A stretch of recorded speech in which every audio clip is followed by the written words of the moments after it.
वाल्मी कराडच्या समर्थनात आजही ठिकठिकाणी आंदोलन करण्यात येते। गेवराईजवळ धुळे सोलापूर महामार्गावर रास्ता रोको करण्यात आलाय। कराडच्या पांगरी गावातील ग्रामस्थही त्या ठिकाणी आक्रमक झाले। कराडवरील गुन्हे मागे घेण्याची मागणी यावेळी करण्यात आली आहे। त्यामुळे काल देखील आपण पाहिलं परळी पोलीस स्टेशनच्या बाहेर वाल्मी कराड यांच्या आईकडून आंदोलन करण्यात आलं, ठिय्या आंदोलन करण्यात आलं आणि आज देखील कराड याच्या समर्थनात ठिकठिकाणी बीड जिल्ह्यामध्ये आंदोलन करण्यात येते। पांगरीतील ग्रामस्थ एकीकडे आक्रमक झाल्याचं पाहायला मिळतंय। दुसऱ्या दृश्यामध्ये आपण पाहतोय गेवराईमधील बीड धुळे या महामार्गावरती गेवराईमध्ये रास्ता रोको देखील करण्यात आले।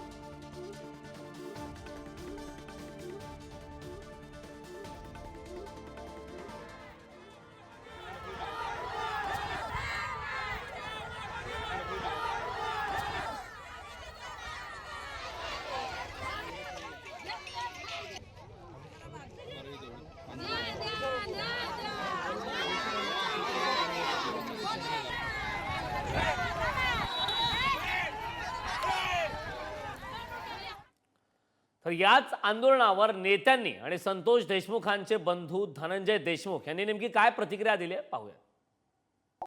वाल्मी कराड यांच्या समर्थनात काल परळीमध्ये आंदोलन करण्यात आले, तसेच दगडफेक देखील करण्यात आली। याकडे कसं पाहतो?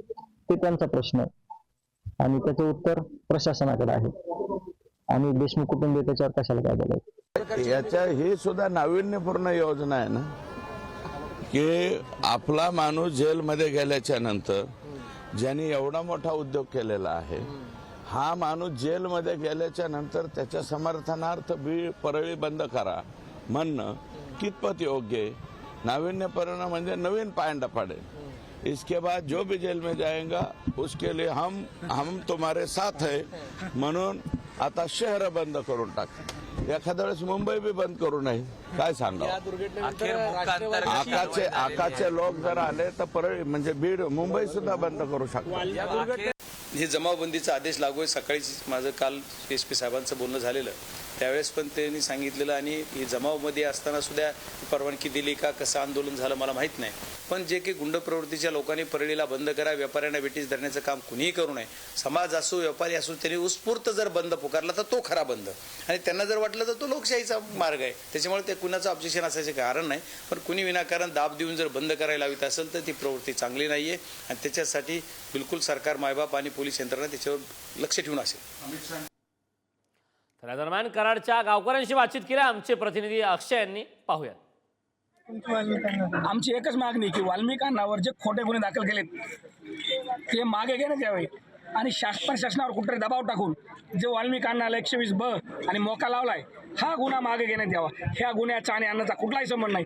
जर कुणी एखाद्या जर टाकीवर कुठं चढत असेल आणि तो जर म्हणत असेल एखाद्याला 302-4 रुपयामध्ये घ्या, तर आम्ही रस्त्यावर उतरू, आम्ही टाकीवर चढू, आम्ही टाकीवर चढू आणि आम्ही आमच्या जीवाची आहुती देऊ, पण त्या माणसाला ह्यातून बाहेर काढू की अन्नावर जे खोटे गुन्हे दाखल आहेत प्रशासनावर प्रशासन जे दबाव टाकून जर खोटे गुन्हे दाखल होत असेल ही चूक आहे। शासनाच्या नियमांना तपास चालू आहे, त्याला आमचं सहकार्य आहे। शासनाला तपास करू द्या, आमच्या ह्याच्यात दुमत नाही आहे, पण कुठेतरी माफ करून दबाव टाकून जर खोटे गुन्हे अड करायचे असेल, जर ही परंपरा चालू राहिली तर प्रत्येक मतदारसंघात अशा कुणाच्या बी याच्यावर खोटे गुन्हे टाकून प्रत्येक कुठे रस्त्यावर फिरू शकणार नाही आणि सामान्य माणूस फिरू शकणार नाही। ह्याच्या निषेधार्थ आम्ही रस्त्यावर उतरले आहेत आणि सर्व समीभाव जो वाल्मिकांना आहेत, 24 तास लोकांच्या सेवेमध्ये असले माणूस आहेत, तुम्ही त्यांची निगेटिव्ह बाजू दाखवतात, तुम्ही त्यांची पॉझिटिव्ह बाजू दाखवा। हजार या परळी मतदारसंघात शेकडो गाव आहेत, प्रत्येक गावात जाऊन तुम्ही बाईट घ्या की वाल्मिकांना विषयी तुम्ही जाणून घ्या की वाल्मिकांना माणूस काय आहे, वाल्मिकांना म्हणजे काय तुम्ही दाखवायला टीव्हीवर। अरे त्यानं 24 तास लोकांची सेवा कामं केले माणसे आणि हे निगेटिव्हिटी विषयी जे आहे प्रश्नावर दबाव टाकून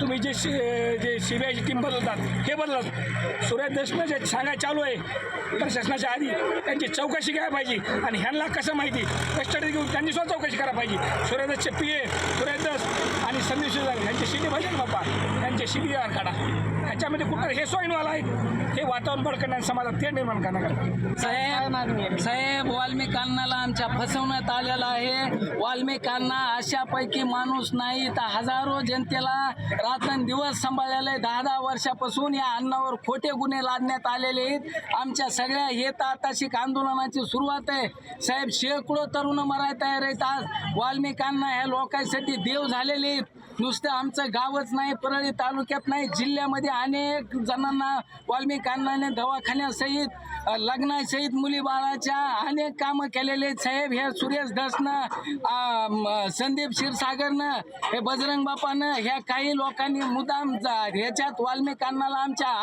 अडकिलंय. याच्यात वाल्मिकी अण्णाचा काही दोष नाही. तुम्ही सखोल तपासणी करा. ज्यांना मारण्यात आलेलं आहे त्याच्याबद्दल कुणाला काही सजा मिळू, पण याच्यामध्ये आमच्या वाल्मिकी अण्णाला विनाकारण राजकारणाचा बळी देण्यात आलेला आहे साहेब. ही आताशी फक्त सुरुवात आहे.